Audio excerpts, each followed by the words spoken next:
Well, you look for inspiration, and I mean, this is all the way back to when the movie The Titanic was out, and we went to see the Titanic, and I guess I didn't have a cell phone that had a little note page on it because within about 10 minutes of that 3 hour movie, I had the idea unsinkable ships sink, and I kind of missed the rest of the movie trying to make sure that I remembered that. And it didn't mean anything. I ran it by a couple of people, and what are we going to do? Write a song about the Titanic? And then I got with Kelly Lovelace, and I think it's the first song we ever wrote.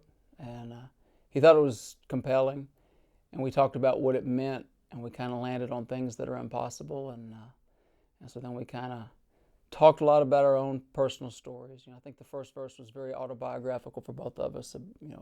When our first grandparent died, and what that meant, and the way we saw it affect our fathers, and so then we had a verse and a chorus, and literally just made the second verse up. I mean, it's a heartwarming story about a kid in a car wreck, but full disclosure, it's 100% fiction. But Joe loved it, and he did made a great record, and it opened a lot of doors. It's the greatest thing in the world. I can't imagine ever getting to the point where hearing your song on the radio wasn't a thrill. Um, of course, hearing it the first time is absolutely the best.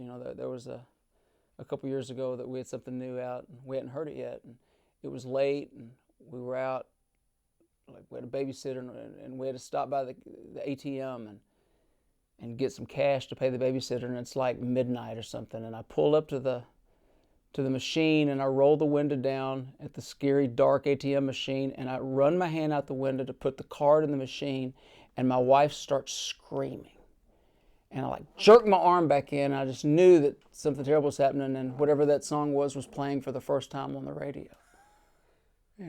So it's still a big moment, and that was my first real hit, and yeah, it's that one holds a special place.